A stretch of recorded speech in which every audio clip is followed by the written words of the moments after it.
Praise the Lord. ദൈവത്തിന്റെ അതിപരിശുദ്ധ നാമത്തിന് നന്ദിയോടെ ദൈവത്തെ സ്തുതിക്കുന്നു, സ്തോത്രം ചെയ്യുന്നു. 1-ാം സങ്കീർത്തനം 3-ാം വാക്യം. അവൻ ആറ്റരികത്തു നട്ടിരിക്കുന്നതും തക്ക കാലത്ത് ഫലം കായ്ക്കുന്നതും ഇല വാടാത്തതുമായ വൃക്ഷം പോലെ ഇരിക്കും. അവൻ ചെയ്യുന്നതൊക്കെയും സാധിക്കും. ഹല്ലേലൂയ. ഇന്ന് പകൽക്കാലം ദൈവത്തിന്റെ പരിശുദ്ധാത്മാവിന് പറയുവാനുള്ളത്, അവൻ ചെയ്യുന്നതൊക്കെയും സാധിക്കണമെങ്കിൽ, ഹല്ലേലൂയ, 1-ാമത്തെ സങ്കീർത്തനം 1-ാം വാക്യം പറയുന്നു, ദുഷ്ടന്മാരുടെ ആലോചന പ്രകാരം നടക്കരുത്, പാപികളുടെ വഴിയിൽ നിൽക്കരുത്, പരിഹാസികളുടെ ഇരിപ്പിടത്തിൽ ഇരിക്കരുത്. ഹല്ലേലൂയ.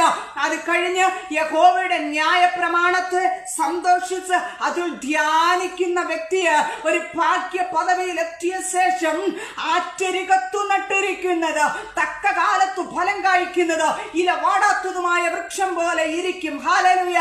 ആറ്റരികത്തു നട്ടിരിക്കുന്ന വൃക്ഷം പോലെ എപ്പോഴും പച്ചപ്പുണ്ടായിരിക്കുക, വളർച്ചയുണ്ടായിരിക്കുക, പരിശുദ്ധാത്മാവെന്ന ഹല്ലേലൂയ സാന്നിധ്യത്താല് വളർന്നുകൊണ്ടിരിക്കുവാൻ, ഹല്ലേലൂയ, ക്രിസ്തുവിന് വേണ്ടി ഫലം കായ്ക്കുന്നവരായി മാറുക ഇന്ന് പകൽക്കാലം സർവശക്തനായ ദൈവം സാധിപ്പിക്കുമാറാകട്ടെ.